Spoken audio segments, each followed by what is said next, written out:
Itu dokumen.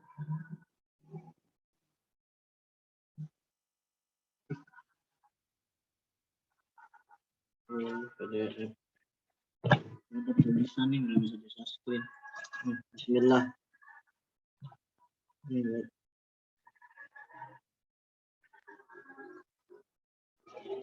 Bismillah. Bismillahirrahmanirrahim.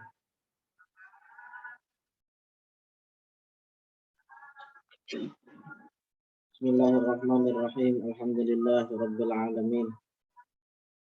Wassallallahu wasallam ala sayyidina Muhammadin thahal amin wa ala alihi wa sahabatihi at-tayyibin at-tahirin. Allahumma la sahla illa ma ja'altahu sahla wa anta taj'alul hazna idza syi'ta sahla. Allahumma 'allimna ma yanfa'una wanfa'na bima 'allamtana wa zidna 'ilma wa na'udzu bika min hali ahli an-nar. Allahumma rzuqna al-ikhlas fi an-niyyati wal qawli wal 'amal. Alhamdulillah, segala puji bagi Allah yang telah memberikan kita banyak sekali kenikmatan, yang tentu kenikmatan itu patut untuk kita syukuri, terutama nikmat iman, nikmat Islam, nikmat terbesar yang Allah berikan kepada kita, yang tentunya harus kita jaga kenikmatan tersebut, keimanan dan keislaman tersebut sampai ajal memisahkan kita. Oleh karena iman dan Islam adalah modal dasar seseorang. Orang yang kehilangan iman dan kehilangan Islam berarti telah kehilangan modalnya. Juga merupakan suatu tanda bahwa ketika Allah mencintai seorang hambanya, Allah jadikan dia sebagai seorang yang beriman. Dalam sebuah hadis telah dijelaskan bahwa Allah memberikan dunia terhadap terhadap orang yang Allah cintai dan juga terhadap orang yang tidak Allah cintai. Akan tetapi Allah tidak memberikan iman kecuali terhadap orang yang Allah cintai. Maka Syekh pernah mengatakan bahwa di antara tanda bahwa seorang hamba dicintai oleh Allah, Allah jadikan hamba tersebut sebagai seorang yang beriman. Kemudian salawat dan salam semoga tetap tercurah limpahkan kepada baginda Rasulullah Shallallahu Alaihi Wasallam. Alhamdulillah, di malam hari ini kita masih diberikan taufik untuk melakukan berbagai macam perbuatan amal baik, perbuatan ketaatan. Sama-sama kita berkumpul kembali di majelis ilmu, majelis yang di dalamnya turun rahmat Allah, majelis yang disebutkan oleh Rasulullah sebagai raudhatun min riyadil jannah, taman dari taman-tamannya surga. Setelah vakum mungkin atau libur sementara, ya, libur sementara, kita alhamdulillah kembali, tentunya dengan membawa semangat baru, tentunya dengan membawa himmah yang lebih kuat. Sama-sama kita sering mendengar hadis dari Rasulullah bahwa di antara Hadis tersebut jelaskan la yashba'u mu'minun min khairin yasma'u hatta yakuna muntahahul jannah. Jadi orang muslim yang sempurna keimanannya adalah mereka tidak akan pernah merasa cukup dari mendengar kebaikan. Tidak akan pernah merasa puas dari minta tambahan akan ilmu agama sampai berakhir di surganya Allah Ta'ala. Bahwa saya juga sering mengatakan bahwa di antara tanda, di antara ciri seorang hamba, termasuk orang yang beruntung, orang yang selamat, adalah dia tidak pernah merasa puas dari meminta tambahan akan ilmu agama. Nah, insya Allah kajian ini atau untuk hari ini dan seterusnya saya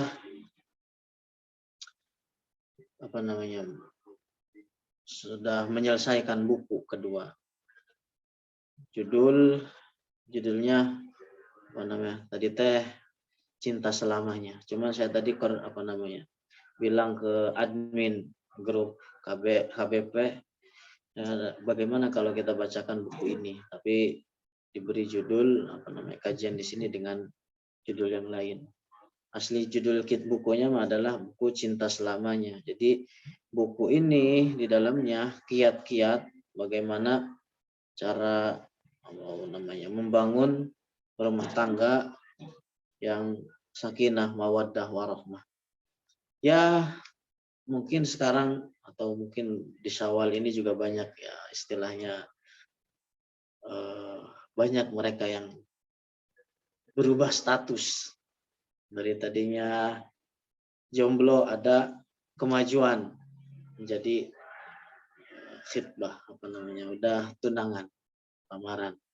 Dari yang lamaran mungkin di Syawal ini ada yang ingin melanjutkan jenjang pernikahan. Nah, di sini tapi bagi yang istilahnya belum ada salah satu dari status yang tadi, tidak ada salahnya mendengarkan kepada majelis ini. Ya, dengan harapan kita sama-sama bisa beramal, bisa melakukan, bisa mengikuti jejak Rasulullah di dalam membangun rumah tangga. Insya Allah. Jadi buku Cinta Selamanya. Buku ini belum tercetak. Ya, insya Allah kalau ada yang berkenan di sini mungkin pengen mencetaknya, ya monggo. Pengen mengalihkan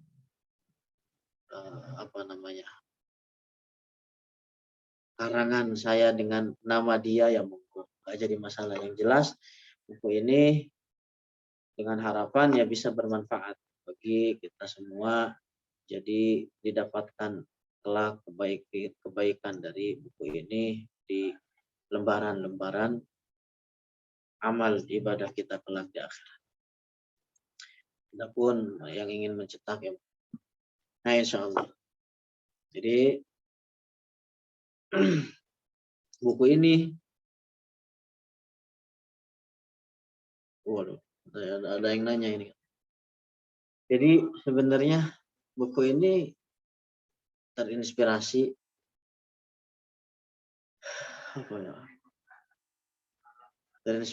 ketika ya saya memasuki jenjang pernikahan.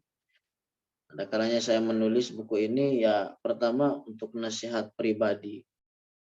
Yang kedua tentunya sebagai pegangan buat pujaan hati.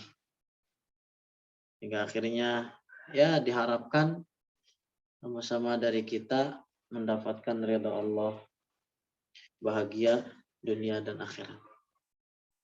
Nah,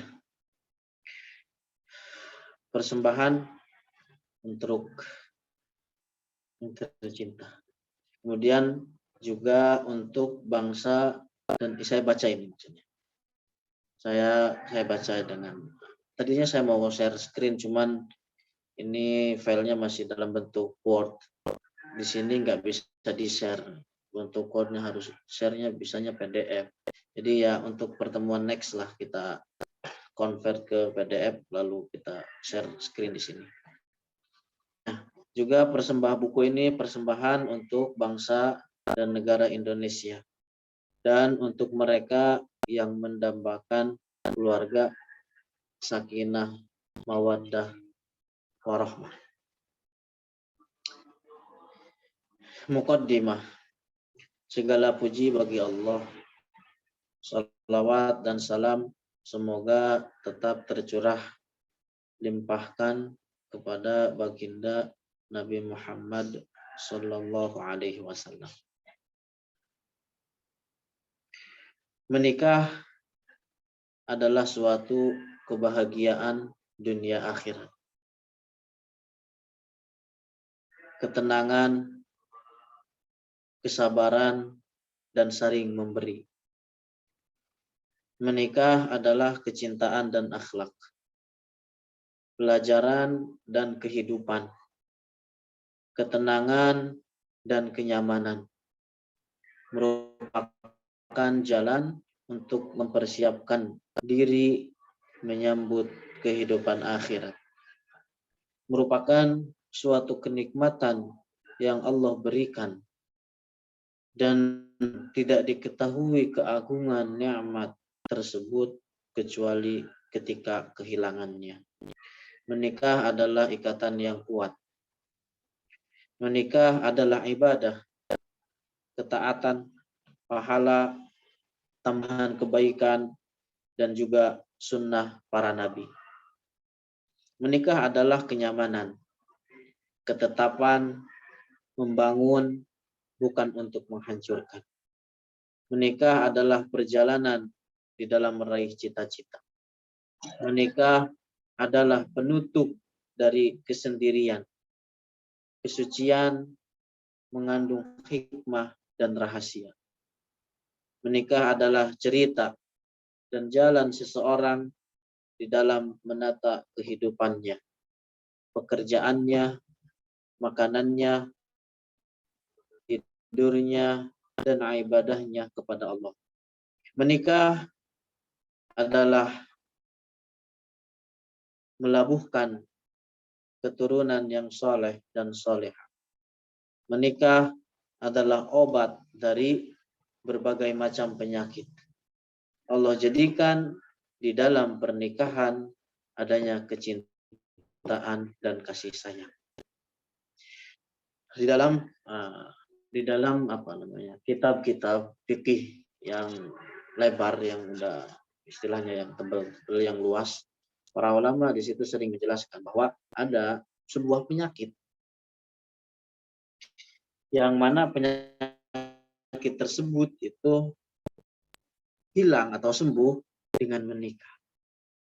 Jadi memang ada penyakit yang disembuhkan dengan menikah.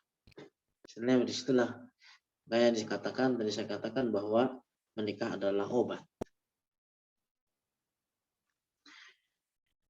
Bahkan para ulama ketika seorang mendapati seorang muridnya sudah layak untuk menikah, diperintahkan untuk menikah. Dengan niat tadi adalah dengan niat diantaranya banyak, dengan niat yang baik diantaranya adalah untuk memiliki keturunan. Karena Rasulullah itu mencintai atau menyukai dari umatnya ini memiliki jumlah yang banyak. Tanakahu fa inni mukasirun bikumul umam, itu dalam hadis. Nah, mau lanjut. Di dalam Al-Qur'an Allah Subhanahu wa taala berfirman, "Wa min ayatihi an khalaqalakum min anfusikum azwajan litaskunu ilaiha wa ja'ala bainakum mawaddatan wa rahmah Inna fi dzalika ayatin liqaumin yatafakkarun. Dan di antara tanda-tanda kekuasaan Allah adalah Allah menciptakan pasangan-pasangan untuk kalian dari jenismu, atau pasangan-pasangan untukmu dari jenismu sendiri, agar Anda cenderung dan merasa tentram kepadanya. Dan Dia, Allah, menjadikan di antaramu adanya rasa kasih sayang. Sungguh pada yang demikian itu benar-benar terdapat tanda-tanda keagungan Allah bagi orang-orang yang berpikir. Oleh karena Allah menciptakan laki-laki sebagai sandaran bagi perempuan, dan Allah menciptakan perempuan sebagai tempat tinggal bagi laki-laki. Maka ketika sandaran dan tempat tinggal ini terkumpul, akan tumbuh cinta, kasih, dan sayang. Lalu hadirlah setiap kebaikan bagi sepasang laki-laki dan perempuan. Karena sesungguhnya hakikat dari menikah adalah bagaimana saling mengisi satu sama lain dengan kebahagiaan. Dan tidak ada jalan untuk meraih kebahagiaan ini kecuali dengan mengikuti jejak Rasulullah Shallallahu Alaihi Wasallam dengan seutuhnya, baik dari segi keyakinan, perbuatan, ataupun perkataan. Jadi semoga Allah jadikan kita sebagai orang yang bisa mencontoh Rasulullah dengan seutuhnya. Nah, atas dasar inilah, sebagai bentuk pengamalan terhadap syariat dan adab atau akhlak Islami, baik perkataan ataupun perbuatan, kami berusaha menyajikan buku ini yang berisi sebagian sifat-sifat terpuji di dalam hubungan rumah tangga yang dianjurkan oleh Rasulullah untuk senantiasa menjaga konsistensi di dalam menjalankan hak sesama suami istri, sehingga rumah yang dibangun menjadi hal yang dirindukan sebagai tempat berteduh bagi keduanya, dan terlahir keturunan yang saleh dan salihah.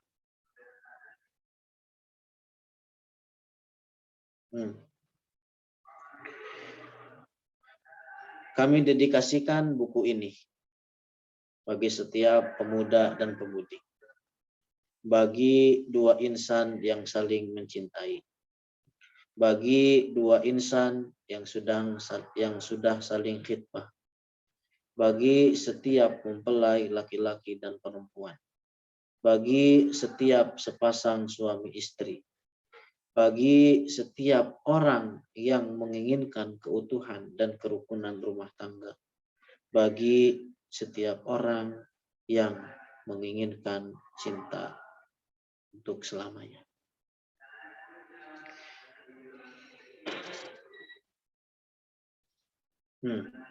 Hak bab 1. Hak dan kewajiban seorang suami. Di dalam Sahih Bukhari. Dari sahabat Abdullah ibn Amr, bahwa Rasulullah Shallallahu Alaihi Wasallam bersabda, "Wahai Abdullah, bukankah sudah aku kabarkan bahwa Anda seorang yang senantiasa puasa di siang hari dan salat di malam hari?" Lalu Abdullah pun menjawab, "Iya, wahai Rasulullah." Kemudian Rasulullah pun berkata, "Jangan lakukan. Berpuasa dan berbukalah, salat dan tidurlah, karena sesungguhnya jasadmu juga memiliki hak. Karena kedua matamu juga memiliki hak. Karena istrimu juga memiliki hak. Jadi sebagaimana seorang istri memiliki hak atas suaminya, begitu juga seorang suami memiliki hak atas istrinya. Dan tidaklah sepasang suami istri saling merasa bahagia serta tidak akan pernah terbangun hubungan harmonis di antara keduanya kecuali dengan saling menjalankan hak di antara satu sama lain. Maka keharmonisan suatu hubungan rumah tangga itu akan didapat ketika sepasang suami istri saling mengetahui masing-masing hak di antara keduanya, serta menjalankan hak tersebut dari kedua belah pihak dengan mengindahkan pergaulan di antara keduanya. Kemudian ada beberapa hak dan adab yang ditekankan syariat agar senantiasa diperhatikan oleh sepasang suami istri demi keharmonisan hubungan rumah tangga di antara keduanya, sehingga terpupuk rasa cinta dan kasih sayang. Di antara adab dan akhlak tersebut adalah berperilaku dengan penuh lembut dan kasih sayang terhadap suami dengan menjalankan setiap haknya dan mentaati setiap perintah suami di dalam ketaatan kepada Allah dan Rasul-Nya. Dalam sebuah hadis Rasulullah Shallallahu Alaihi Wasallam bersabda, "A'zamun nasi haqqan 'alal mar'ati zawjuha." Jadi orang yang paling memiliki hak agung atas seorang perempuan adalah suaminya. Jadi suaminya bagi seorang perempuan. Adapun seorang laki-laki, bagi seorang laki-laki adalah orang yang paling memiliki hak agung atas dirinya bagi seorang laki-laki adalah ibunya. Kemudian di dalam sabda lain Rasulullah bersabda, ayyuma imra'atin matat wa zawjuha anha radin dakhalatil jannah. Tidaklah seorang istri meninggal dan suaminya ridha atas dirinya kecuali masuk ke dalam surga. Hadis riwayat Tirmidzi. Maka seorang istri yang cerdas adalah dia yang memperhatikan dan menjalankan setiap hak suaminya. Dalam Al-Quran, Allah Subhanahu wa Ta'ala berfirman, "Ar-rijalu qawwamuna 'alan nisa'i bima faddalallahu ba'dahum 'ala ba'din wa bima anfaqu min amwalihim." Jadi laki-laki atau suami sebagai pelindung bagi perempuan atau bagi istri. Karena Allah telah melebihkan sebagian mereka atau laki-laki atas sebagian yang lain, itu perempuan.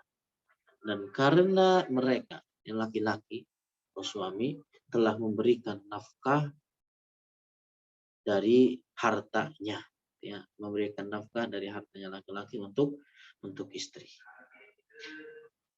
Kemudian Allah menjadikan laki-laki lebih kuat dari perempuan dan menjadikan talak di tangan laki-laki. Pertanyaannya kenapa?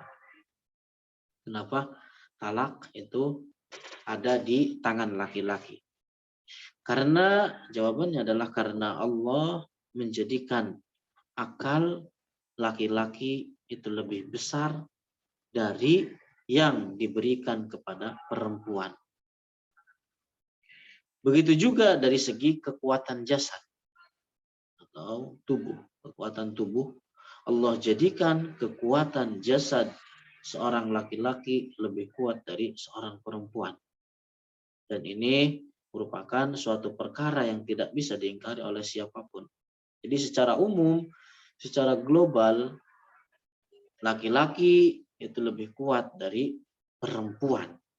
Baik dari segi akal ataupun dari segi kekuatan jasad.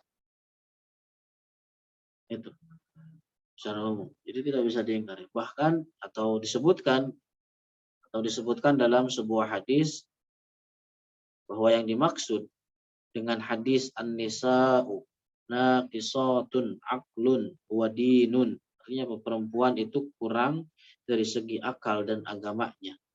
Makna hadis ini secara global, maknanya tadi secara umum bahwa perempuan itu memiliki kekurangan secara akal dan agama. Secara umum, secara jenis umum manusia.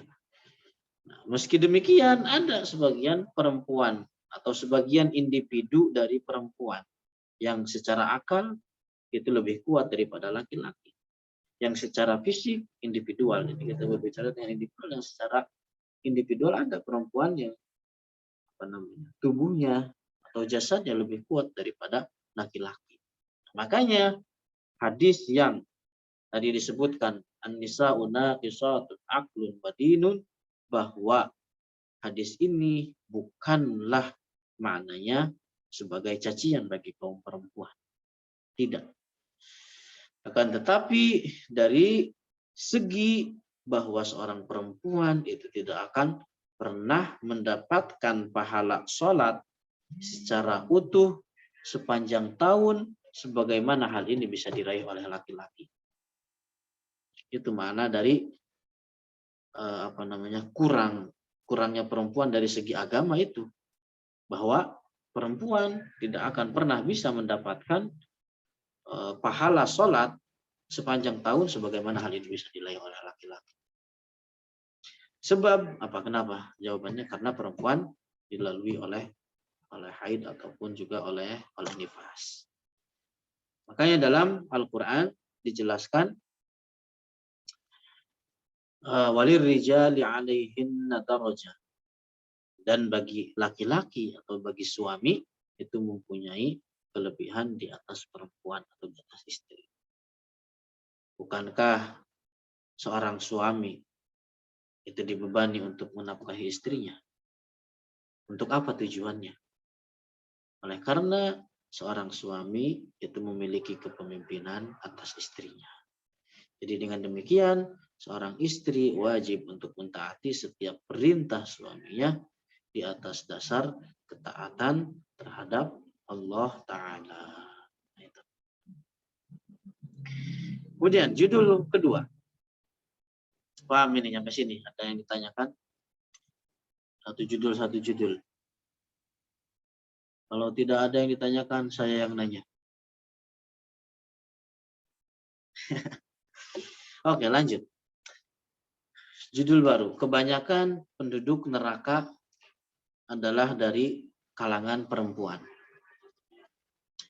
Banyak hadis-hadis atau ada beberapa hadis yang menunjukkan akan hal itu. Di antaranya juga hadis yang terjadi ketika Mi'raj, bahwa Mi'raj Rasulullah melihat terhadap neraka dan mendapati kebanyakan dari penduduknya adalah kalangan perempuan. Juga terdapat dalam sebuah hadis yang diriwayatkan oleh Abu Sa'id Al-Khudri, bahwa ia berkata, Rasulullah pada hari raya Idul Adha atau Idul Fitri, di sini perawinya ragu terjadinya di dalam Idul Adha ataupun Idul Fitri. Suatu ketika Rasulullah menuju tempat sholat. Beliau melewati para wanita, banyak perempuan, seraya bersabda, wahai para wanita, hendaklah kalian bersedekah. Perintah Rasulullah, hendaklah kalian bersedekah. Sebab diperlihatkan kepadaku bahwa kalian adalah yang paling banyak penghuni neraka. Kemudian bertanya, perempuan tersebut bertanya, apa sebabnya wahai Rasulullah? Beliau menjawab, kalian banyak melaknat dan banyak mengingkari pemberian suami.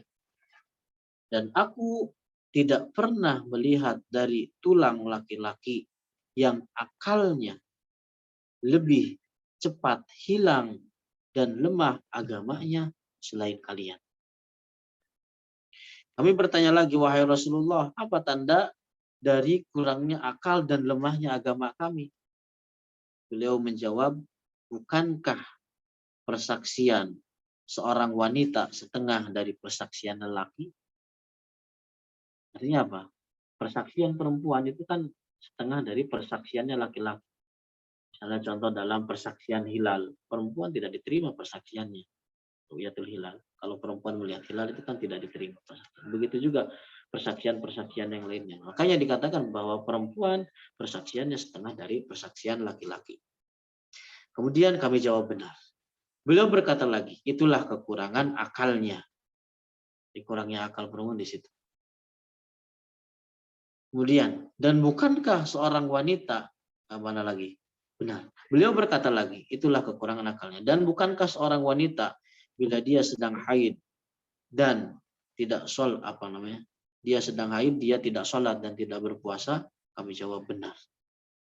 Beliau berkata, itulah kekurangan agamanya. Jadi kekurangan akalnya adalah karena persaksian mereka setengah dari persaksian laki-laki. Kurangnya agamanya adalah karena mereka tidak tadi mendapatkan dilalui oleh haid dan nifas. Nah, dari hadis ini ada beberapa pelajaran yang bisa kita ambil. Pertama adalah bentuk perhatian Rasulullah terhadap kaum perempuan dengan memberikan waktu yang khusus bagi mereka. Rasulullah memberikan waktu khusus terhadap kaum perempuan yang juga merupakan tanda dan bukti nyata bahwa Islam benar-benar mengagungkan derajat perempuan.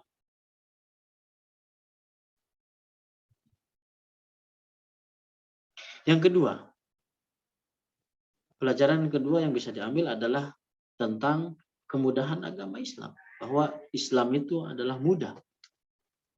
Dan yang ketiga, bahwa pelajaran yang diambil dari ketiga adalah bahwa kebanyakan penduduk neraka adalah kalangan perempuan. Keempat, bahwa seorang perempuan bisa saja terjatuh dalam pengingkaran terhadap kebaikan suaminya. Yang kelima, bahwa di antara bentuk rahmat Allah terhadap kaum perempuan adalah ketika seorang perempuan haid, dia akan meninggalkan sholat dan puasa dengan sendirinya, sekalipun diperintahkan untuk mengqadha puasa. Yang keenam, bahwa di antara penyebab masuknya perempuan ke dalam neraka adalah banyak melaknat dan mengingkari kebaikan suami. Yang ketujuh adalah bentuk kasih sayang dan takutnya Rasulullah terhadap umatnya dengan memberikan perhatian khusus terhadap para perempuan. Yang kedelapan, bentuk luhurnya dan bentuk luhurnya budi pekerti dan akhlak Rasulullah di dalam bergaul dengan melontarkan perkataan-perkataan yang mampu dicerna oleh lawan bicaranya tanpa adanya cacian. Dan yang kesembilan, anjuran untuk bersedekah. Karena itu merupakan bentuk penyebab seseorang diselamatkan dari api neraka. Yang tadi pertama dikeluarkan oleh, yang pertama dikatakan, disampaikan oleh Rasulullah terhadap para perempuan adalah untuk perintah untuk bersedekah. Nah, dengan demikian tadi adalah bisa merupakan sebab seorang diselamatkan dari api neraka. Wallahu a'lamu bishawab. Ada yang ditanyakan mungkin? Atau lanjut ini? Lanjut apa sudah? Mungkin sampai sini dulu, saya juga ada pengajian di luar ini, jam 9. Ada yang ditanyakan? Enggak?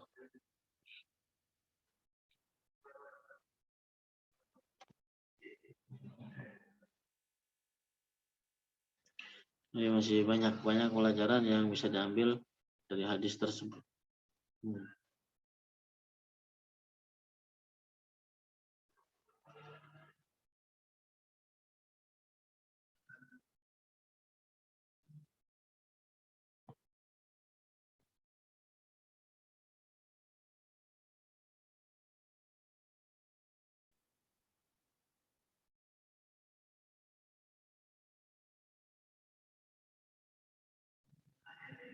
Kalau tidak ada, mungkin saya tutup sampai di sini.